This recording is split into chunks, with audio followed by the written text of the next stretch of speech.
Good morning, everybody, and welcome to day 2 of Carers Week. I'm so pleased that you're able to join us this morning for this session from Dementia UK, speaking about the impact of cognitive decline. Before we welcome Liz to the screen, I just want to run through a couple of little housekeeping things for you. If you would like to submit a question or maybe send in a comment, you're very, very welcome to do that. So along the top of your screen, you should see a little bubble Q&A. That's the one to use. So if you click on that, it'll give you the option to submit your question or your comment. And we're going to try and get to as many as possible at the end of the session. If you would like to anonymize that comment or question, if you don't want your name to show against it, then please just slide over the little anonymize button and it'll come through without your name attached. One other thing to mention is if you think it would be helpful to you to have closed captions, you can add that to your own personal view of the screen. So along the top, you've got the little button that says more and the 3 dots. If you click on that, that gives you the option to add the live captions.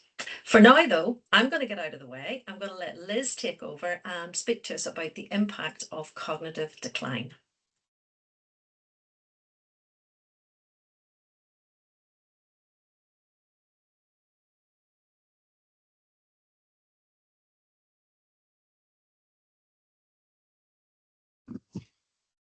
So good morning, everyone.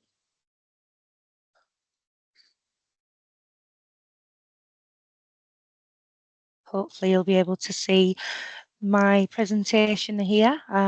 So welcome to the session. So we're going to talk about cognitive decline and dementia. Hopefully, this might motivate you to find out more. So about me then. So I'm Liz Tomlinson. I'm an Admiral nurse. I've been an Admiral nurse for almost 12 years. Currently working in the Digital and Dementia at Work team. I've got a lot of experience with working with people with dementia, their families, and everything in between that. So here we go then. So Admiral nurses, who are Admiral nurses? I'll tell you a bit about us. So if you think about what Macmillan does for cancer, we do the same for people living with dementia. So we provide that support to somebody throughout the journey. We're called Admiral nurses because of Joseph Levy, who was the first person to ever have an Admiral nurse, and he left us a legacy. He was Admiral Joe, so that's where the Admiral part comes from. He was a keen sailor. So we're experienced, specialist and passionate, and we are here for the whole family. We tailor support to each situation and provide education and leadership to other colleagues and services. When I first began Admiral nursing, there's about 150 of us across the country. Now we are close to 500, so we are getting there. We're eradicating this postcode lottery. So we work in a variety of settings in the community, people's homes, hospitals, hospices, care homes, local authorities, and we have our helpline, which takes around 40,000 plus calls a year for people that need our support. We also run virtual clinics and we have a huge partnership with Nationwide Building Society. We use their premises to hold clinics. You don't have to hold a nationwide account. And we use each of their branches to provide clinics to people who book in. So moving on, let's talk about dementia. So dementia is a word we use for sort of brain damage, and the brain is made up of billions of nerve cells called neurons. When someone develops dementia, these nerve cells have been damaged, so messages can't be sent to and from the brain as effectively, and this progressively prevents the body from functioning as it once did. Dementia is the umbrella term for all the different types, all the different subtypes sit underneath. You might be surprised to find out that there are over 200 different types of dementia, the most common being Alzheimer's, vascular, frontotemporal, mixed, Lewy body, and there are lots of other types. We're close to 1 million people living in the UK with dementia, and someone is newly diagnosed every 3 minutes. So, for the length of this presentation, there'll be another 15 people that will be diagnosed with dementia. So cognitive decline then. So cognitive decline refers to changes in how the brain processes information. It can affect memory, thinking, attention, language, problem solving, and decision making.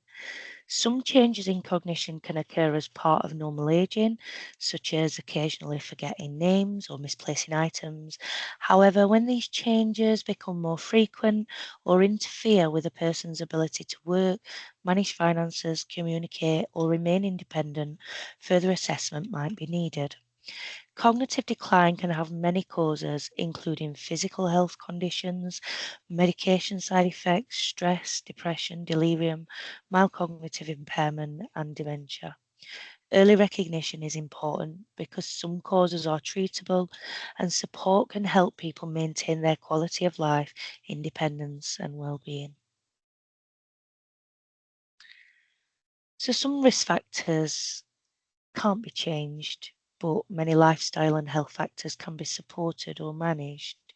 So, when we look at risk factors for dementia and cognitive decline, it helps to split them into what we can't change and what we can influence, because both matter for understanding risk and shaping prevention.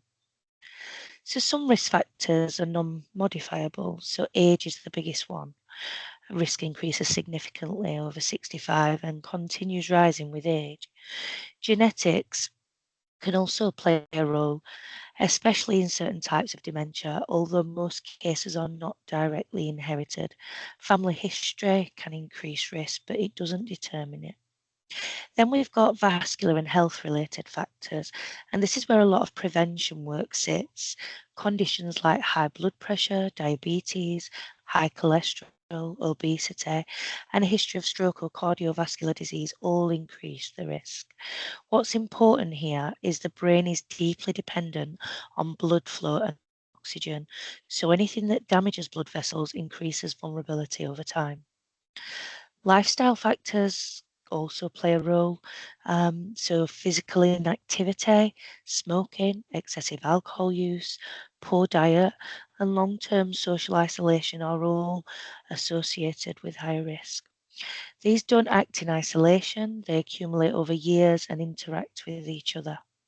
There's also a strong link with sensory loss, so untreated hearing loss and vision impairment increase cognitive load on the brain. When someone is constantly straining to hear or interpret a word, that cognitive reserve gets used up a lot faster.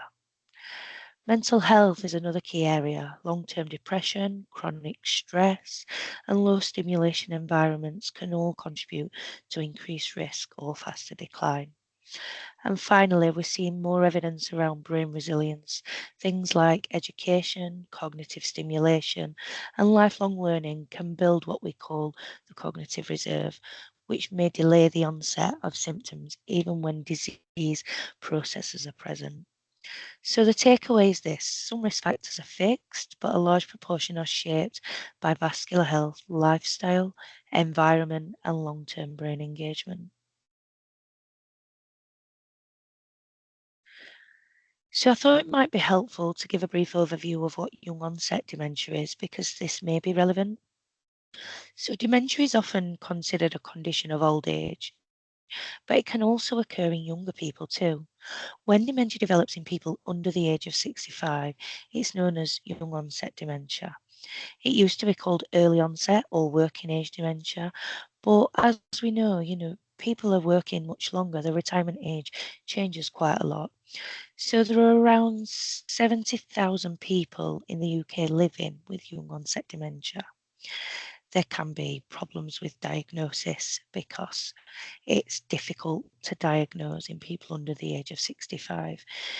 Many specialists might be involved because there could be problems like that GPs may say that it's due to the menopause or it's depression or it's stress. So often young onset dementia is misdiagnosed.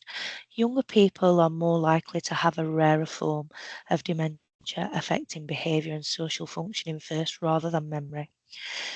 People with young onset dementia report more psychological distress and not as much with the memory at first.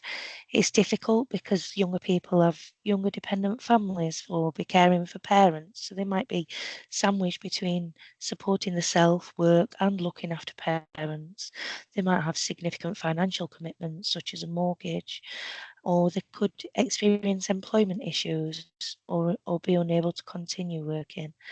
And lastly, they might find that typical services for people over the age of 65 aren't aimed at them and may not be relevant to meet their needs, which is really difficult for people living below the age of 65. So, from my experience, excuse me, from my experience, no two people or indeed their families will ever experience the same symptoms or journey. However, there are some things that might be noticed more often. So, although loss or lapses of recent memory is commonly known, it is important to remember dementia is not just about losing your memory. Families could also notice the person may be experiencing problems with concentration, short term memory problems, word finding difficulties, getting lost in familiar places, making mistakes when doing something that they were previously able to do, like a task at work or cooking, problems telling the time or using money, or orientation to what's around us, changes in sleep patterns or appetite, and changes in personality or mood, apathy, a loss of interest in things they used to enjoy, and a decline in the ability to make decisions.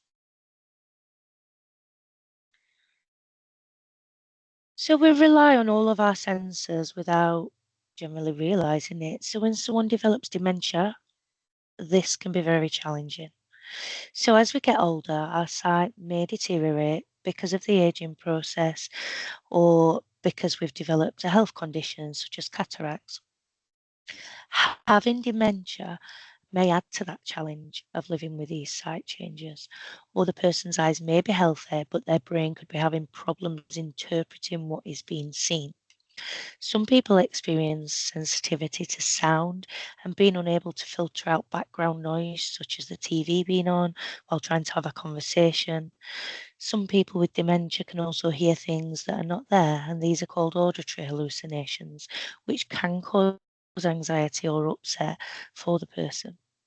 The person might misinterpret touch, and this may be either being oversensitive to something, so, for example, uncomfortable when having a shower because of the feel of water on the body, or losing the ability to recognize a sensation or interpret when they feel pain.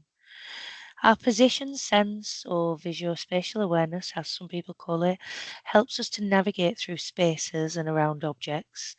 And when this is affected, people with dementia may find it difficult to go through some spaces, for example, a narrow doorway, or work out how to get in or out of a car. You may also notice that a person might step over or hesitate when there is change in the carpet or flooring type, so from carpet to laminate, so the door plate in between, they might be sort of stepping over and thinking that it's a step. Also, dark surfaces can sometimes look like a black hole or a void, and you might find that people do struggle to get past a dark space. Dementia can also affect our sense of taste and smell, and sometimes people may change which foods they prefer too. I know we're going to go on a little bit later after this presentation. There is the nutrition in dementia. So, 10 tips for communicating with someone living with dementia. So, introducing yourself clearly, limiting distractions, and listening with empathy and understanding, allowing time. I know we all feel uncomfortable with awkward silences sometimes, but that might be the time that's needed for somebody to be able to process what it is that they want to say back. So, speaking slowly and clearly with simple language, always remember that family have the best knowledge of the person. Maintain eye contact and avoid too many choices. Maybe just one or the other, because usually what we find is that people with cognitive problems, especially dementia, will always pick the last choice because that's the one that they remember better. And being genuine. So, what do we mean by distress? Spotting early warning signs is important to prevent the situation from escalating. What we mean by early warning signs and dealing with distress is things like raised voices, restlessness, finger pointing, clenched fists, negative comments, people appearing to be withdrawn, pacing, making accusations, or groaning. So, distress can look like shouting, crying, using offensive language, calling out for someone, asking to be left alone, behaving aggressively, or appearing agitated, trying to run away, becoming withdrawn or uncommunicative with that person that's trying to help. So, if someone with dementia is distressed, it's often because they're trying to communicate something and they're not able to express. So, maybe an unmet need. And the possible causes could include feeling frightened or disorientated, not recognizing what it is that's around them, feeling anxious or low in mood. Sometimes what happens is people have periods of lucidity, and that can be really upsetting when they recognize that there's problems with the cognition. So, unmet need, delirium, changes in routine, sundowning, which is um, anxiety and frustration, and a change in presentation that can happen when the sun starts to go down and the night draws in, and past life events too. So, when we talk about verbal de escalation, this is what we mean. So, staying calm, having a calm tone of voice, trying not to panic, and use placating gestures to make somebody familiar with where they are. Giving space and not invading personal space. One person to approach each question or topic. Standing side by side with somebody and giving more space if they're holding a weapon. So building that rapport is really important. So asking what is wrong and actually listening to the person, allowing the person time to explain and validating what they're feeling, being genuine and understanding. And then focusing on a new task. So offer distraction and reassurance, maybe bring in the family to it. And food or drink can sometimes create a new task for somebody to concentrate on. Giving physical comfort too is always good, if appropriate at the time. So at times there can be sudden changes in someone's ability to communicate. This is often called delirium. It's due to a condition called delirium, which we'll go into a little bit more. But this can be caused by external factors. It can come on suddenly. It is reversible and preventable, but it can cause extreme changes in a person living with dementia. When somebody already has a vulnerable brain, they are more likely to develop a type of delirium. So, how to prevent delirium? So, spotting risks early, keeping the body steady, so regular fluids, food, and nutrition. Don't assume that people are just hungry. Preventing infection, so prompting recognition of UTIs, chest infection, wounds, dental issues. Medication reviews always matter, so reducing sedatives, anticholinergics, and unnecessary medication where possible. GPs should be reviewing medications every 12 months. So, pain and discomfort check, because untreated pain is a major hidden trigger for delirium. Constipation and urinary retention, they're very under recognised, but they are a huge trigger, and they actively keep in check with bowel and bladder movements can actively prevent and treat delirium. Sleep protection, so reducing nighttime disruptions, avoiding overstimulation, maintaining a day and night rhythm. Orientation support, so using clocks, familiar objects, and consistent routines. Sense matters, so ensuring glasses, hearing aids are working, everything that somebody might need to communicate. Encouraging people to mobilise and move and engage in activity to reduce unnecessary bed rest and support safe walking. Having a calm environment, low noise, good lighting, minimal unnecessary changes in settings. So again, coming back to family carer, they know best, they know baseline, use them to spot early changes. So when we talk about preventing delirium, nutrition and hydration aren't a side issue, they're often quite a tipping point. So dehydration is one of the most common and most preventable triggers. In dementia, people don't always recognise thirst and they may not communicate it clearly. So if we're waiting for them to ask for fluids, we're already behind. Small, regular offers through the day tend to work better than expecting large drinks or catching up later. Food intake works in a similar way. It's rarely about 3 structured meals being eaten properly.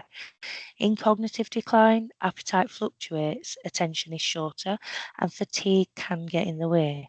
So, small, frequent, familiar foods usually maintain stability better than trying to force traditional meal patterns. Malnutrition can creep in quietly. You might see subtle weight loss, food being left, or a person becoming more withdrawn at meal times.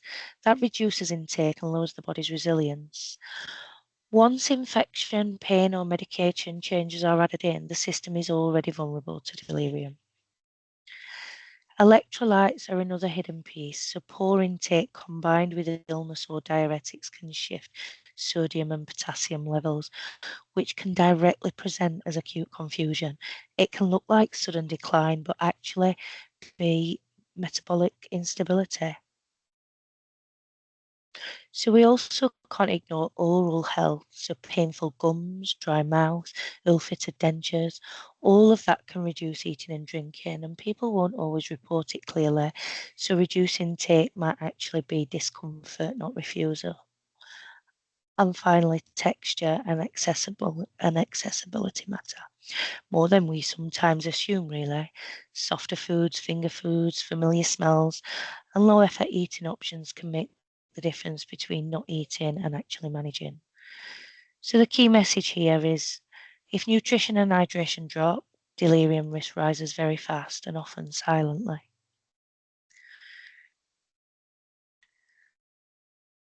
So supporting the person with dementia or cognitive decline, and so trying to focus on how the person is feeling rather than what they are saying. We can miss so many important things that the person may be trying to tell us. For example, if somebody seems agitated or screwing up the faces, consider that they may be in pain, even if they may say no when asked. Trying to help the person feel safe and secure by keeping environments unchanged where possible. Use supportive words and phrases like, it's okay, you're safe, I'm here for you, or I love you if you're a family member. See all behaviour as having a meaning, recognising if the person seems angry. Consider that they might be distressed or scared. Remember to use knowledge of the person to help participate in activities that have a meaning. And don't forget, again, families are the best people to know the person living with dementia.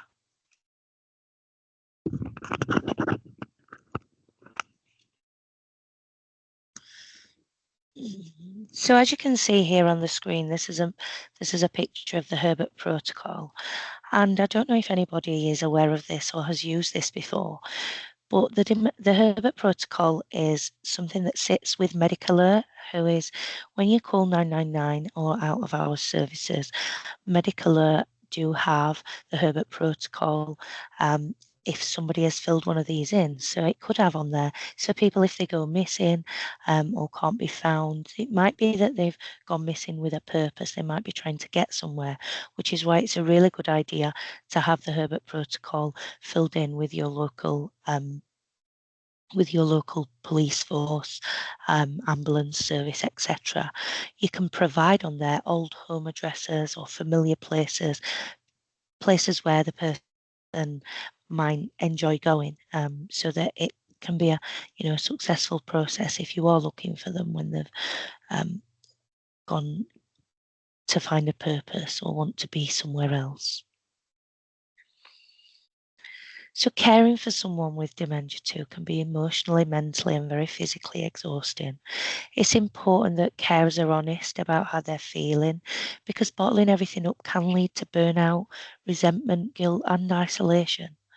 Trying to stay organised can help reduce daily stress, but carers also need to be really realistic. Dementia can be unpredictable, so plans may change, routines may fall apart, and that doesn't mean the carer has failed at all. Supporting the person's independence is also important.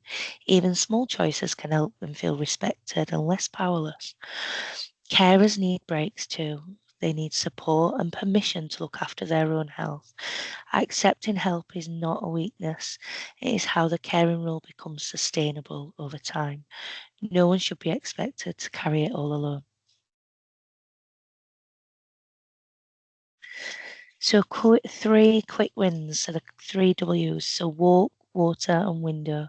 Just something to bear in mind for carers when they need a bit of self care. So, nutrition, cognitive decline, and dementia, then. So, good nutrition plays an important role in maintaining brain health, energy levels, concentration, and overall well-being. Poor nutrition and dehydration can worsen symptoms such as confusion, memory difficulties, fatigue, and low mood. People experience cognitive decline or dementia may forget to eat or drink, lose interest in food, experience changes in taste and smell, find meal preparation overwhelming, have difficulty recognizing hunger or thirst. So, small changes can make a big difference in supporting brain health, maintaining independence, and reducing the risk of avoidable confusion caused by dehydration or poor nutrition. So, mindfulness then. This is for carers too. So, mindfulness for work and for caring, really. So it means paying attention to what is happening right now instead of constantly running ahead in your mind or replaying what has already happened. And when you're caring for someone, that is not always easy. Your brain can be full of appointments, medication, changes in behaviour, work, pressures, family responsibilities, and your own emotions on top of it all. So, mindfulness is not about suddenly becoming calm and perfect.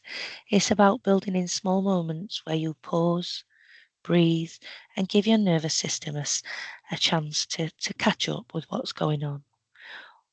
One example is just simply taking a moment during the day.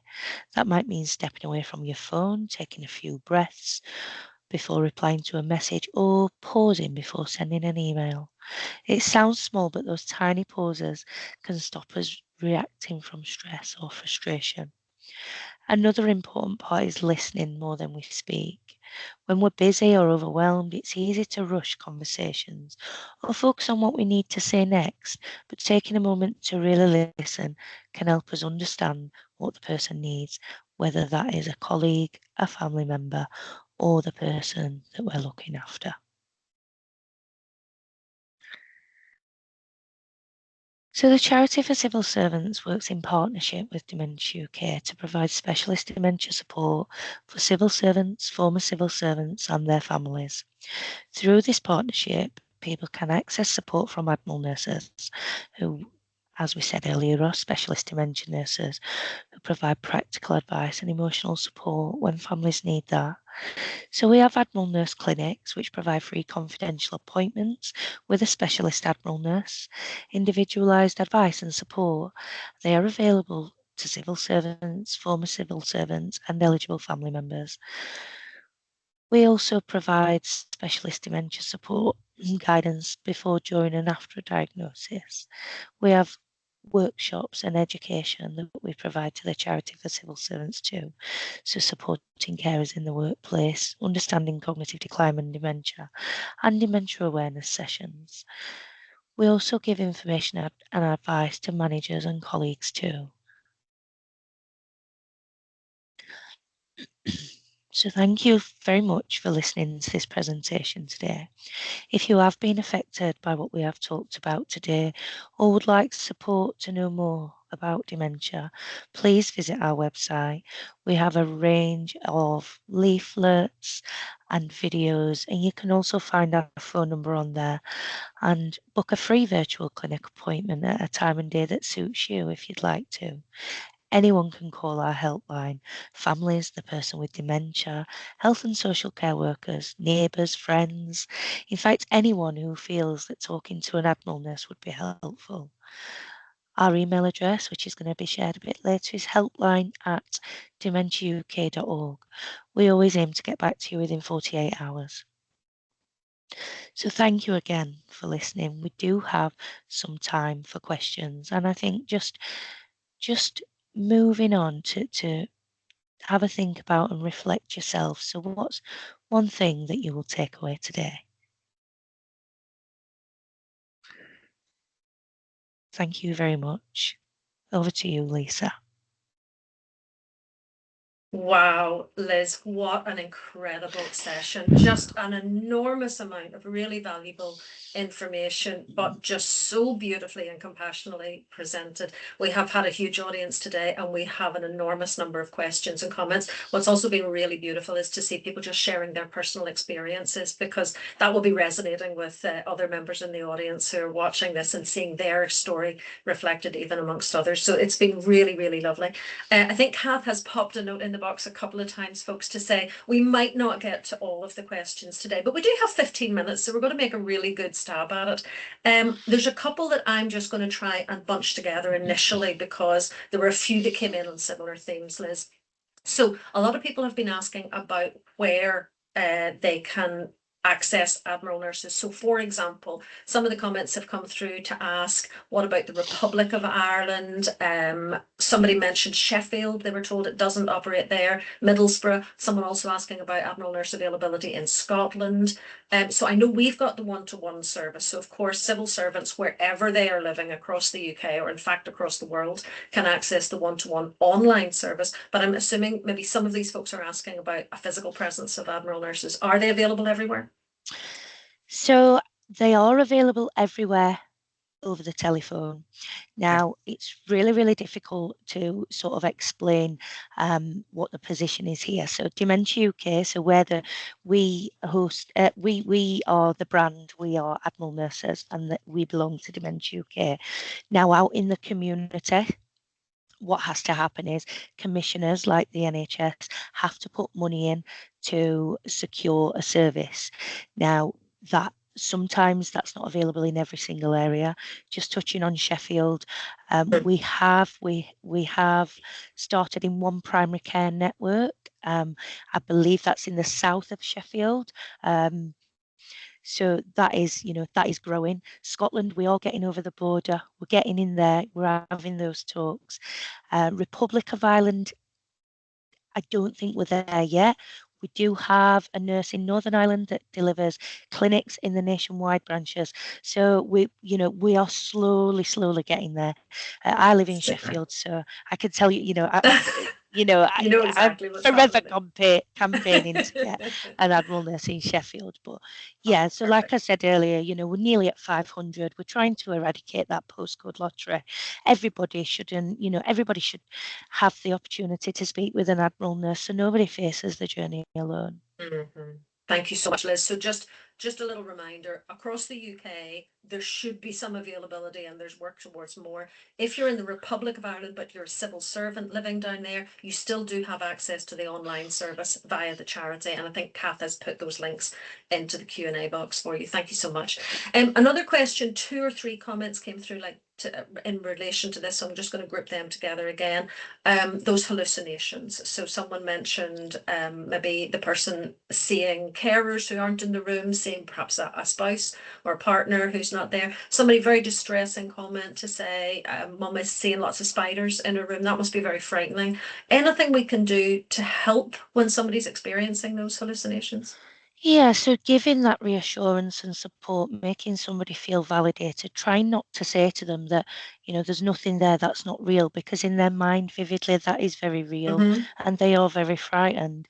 So validating, I've worked with people before who I've walked in and the table's set completely for 10 people when there's nobody else there. And doing things like sometimes, right, well, we'll let these people go now and sort of physically showing a door opening and closing, some just to validate what it is that's going on there.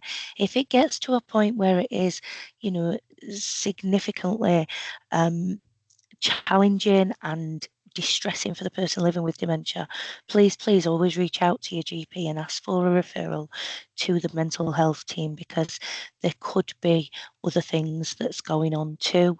And they could look into a medication to help that, because what we all Okay. want to do is we want to get to a point where, nobody feels distress. We want the quality Yeah. of life to be as good as it can be for as long as it can be. Excellent. Thank you so much. And one more that again, I'm going to just combine a couple of questions that came in that were sort of similar. The person that has dementia or seems to have dementia isn't willing to acknowledge that there's any issue. So it's a bit challenging then to maybe even try and get a diagnosis. So we've got a couple of people who commented on that and just said, what can I do when the person is not going to want to talk about this and won't even acknowledge that there might be an issue? Yeah. Okay. So, we get this a hell of a lot, and people are in such denial sometimes. I guess one of the things that I do say to carers that come through with this question is, you know, you need to explain to the person that it could be something physical. It might not be Yeah. dementia. It could be that there's vitamin deficiencies, infection. It could be something physical that's going on that's masking and making these symptoms come to the surface. But the other thing is you can make somebody's GP aware. You can raise your concerns with a GP. The GP will probably not ever give out any information because that's confidential, but you can always raise those concerns and keep them in the loop to say, well, this is what I'm worried about. It might be that the GP goes a different way about assessing and referring on to a memory clinic if needed. Or it could be that, sometimes people do live with an unspecified diagnosis of dementia, so they don't have the brain scans and things. So there are Mhm. different ways, but always do let the GP know.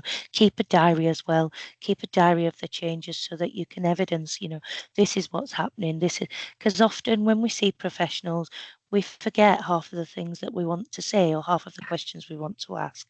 So just keep a diary and then you'll notice the changes too over time. That's a great idea and very interesting, as you said there, Liz. The GP might not discuss that person's care with you, but that doesn't stop you letting their GP know that you have some concerns or things that you're Yeah. noticing. That's a really great idea.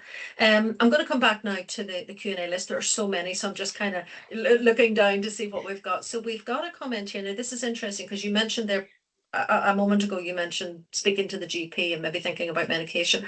So someone has made a comment to say mum was diagnosed with vascular dementia in February. They had a visit from the local authority and they were told that they don't give medication for dementia, only for Alzheimer's. And they're asking, is that correct? That is correct, yes. Uh, so Alzheimer's is when the brain starts to shrink. Now, the medication that we use for that um, is they're called cognitive enhancers, and what they do is they work on slowing down the progression of the brain shrinking.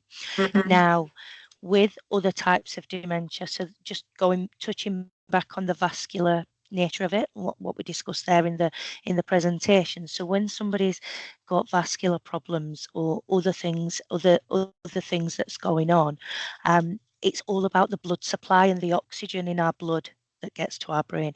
If that's not getting there, then our brain cells aren't being fed the oxygen, and Mm-hmm. that's when they die off.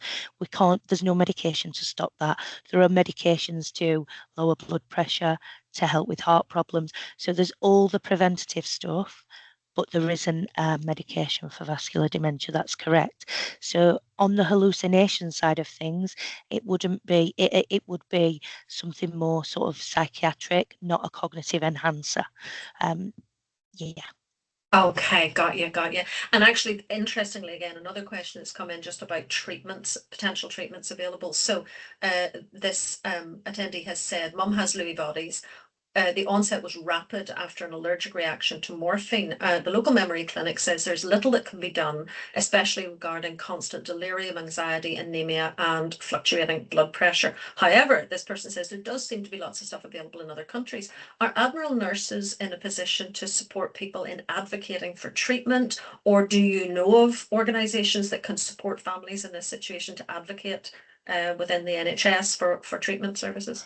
I guess it would depend upon what sort of treatment it is. Obviously, everything we do is evidence based, so it would need to have a real good evidence base for that. Now in the community, yeah, of course, that's what we advocate for people living with dementia and their families. So it we'd have to look at what it is what treatment it is that people are looking into. Okay, but They that can actually always maybe give a a conversation with you guys, the one-to-one support call would be a really useful one in that Yeah, instance yeah, then. definitely, yeah. Great. Our helpline, so it's staffed fully by Admiral nurses. All of us on there are specialist Oh, nurses. Yeah, brilliant. So actually that's a really good little tip there. If there are questions about maybe specific treatments or yeah, even depending on the area that you live, what might be available, contact the yes. helpline or use our one-to-one Admiral Nurse service. Brilliant. Here's an interesting one. So somebody's mentioned mum has been diagnosed with Alzheimer's and Lewy body dementia around 18 months ago. And this individual says it feels like all of the services and support that she's accessing are coming at a cost. She does receive attendance allowance, but that's not going very far. That's being used up quite quickly. And the attendee says, I'm worried when her care needs increase. Is there any advice on what services might be available as her support needs become greater? Okay, so this is, this is a really tricky sort of situation because what we have here is social care is means tested, whereas Mm, healthcare is free with the NHS. So if somebody has above £23,250 in savings, this is in England, if okay. somebody has above £23,250 in savings, then automatically they have to pay for all of their care. And there won't be any financial support until the savings drop below that amount. So once the savings do drop below that amount, adult social care should do what we call a financial assessment.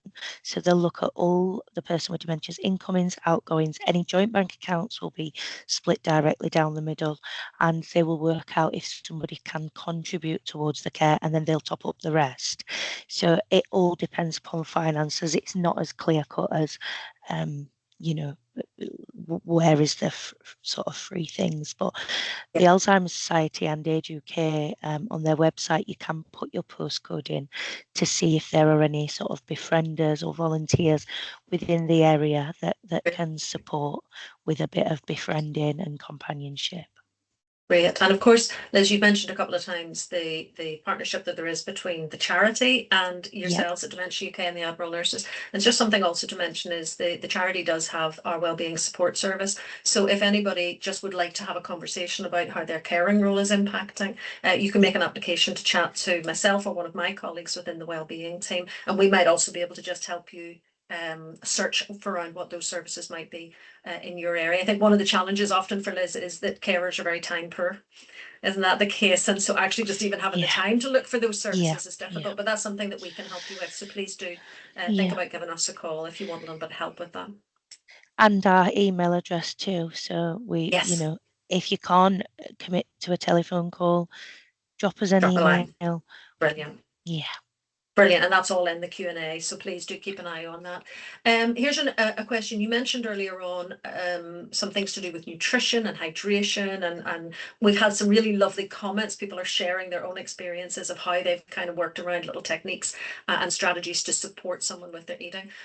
So oftentimes there's that sense of people maybe not eating or losing their sense of taste and not wanting to eat. What if somebody's overeating because they're constantly forgetting that they've just had breakfast and they have another one, they've just had lunch and they eat it all over again? Is that yeah. typical? It's very typical, yes, and it's something that we do come across quite a lot. I guess, when things like that do happen, I sort of encourage people to to leave healthy snacks around. So Yeah. things that maybe dried fruit, things like that, that can be left so that somebody can access them as they go. Or keeping things like a whiteboard with breakfast and a tick next to it, so you can say, well, Mm. actually, oh look, we've already had breakfast today. So if you're still hungry, let's look at, and then trying to incorporate something that's going to be nutritious and perhaps fill them up a little bit more. But Okay. just move just to comment on that. I know that the session that's starting very very soon with Jane is on vital nutrition, from vital nutrition, and it's nutrition and cognitive decline. So it's really one to watch. Yeah, brilliant. I know we're right on the button of 10:45, but there was just another question. I'm scrolling up and down through the Q&A and I can't find it, but I do seem to remember there were a few comments about people speaking about kind of crossover diagnoses. Maybe I think somebody mentioned a diagnosis of COVID, which now appears to have led into, or long COVID, which appears to now kind of be displaying dementia-like symptoms. Somebody else, I think it was mentioned ME, which then also seems to be linking in. Are those things quite common? And is that like that adds a different dimension of challenge, doesn't it? Because there's Yeah, a lot of different complications. yeah, definitely. And what we do find is that I did work on a project in the community actually for multiple comorbidities with people Mm. living with dementia. So yeah, it's very, very common for things to come together. Okay, and again, if folks are kind of maybe finding it difficult to maybe just get some answers to the questions or the type of support, the helpline would be the right place to go for yourselves, or maybe even book a one-to-one with the Admiral nurses through us. Yes, definitely. Yeah. Brilliant. Yeah. Brilliant. Liz, I cannot thank you enough. That has been an incredible session, just so packed full of information, so compassionately delivered. And I hope you saw at the end of your session, there were all sorts of hearts and applauding hands flying Oh, up the screen. So I think it's been really well received. I want to say an enormous thanks also to those of you who have attended the session today, particularly if you have shared a comment or shared your own personal experience. I know that's not always easy to do because these can be quite emotional subjects when we're dealing with this kind of caring. So I really want to thank you for reaching out to each other and for being part of our civil service community today. As Liz says, we do have coming up the vital nutrition session, which is eating well in cognitive decline. So please do feel free to submit more questions. If you haven't registered for that, you've still got about 10 or 12 minutes to do that. So jump on and join Jane and for that session as well. For now, Liz, again, a huge thank you to you. Thanks to everybody who's joined this session today. Thank you to Jane, to Kath and Wendy who are behind the scenes today. Really appreciate their support as well. And we will see you all in about 13 minutes for the next session. Take care. Bye bye.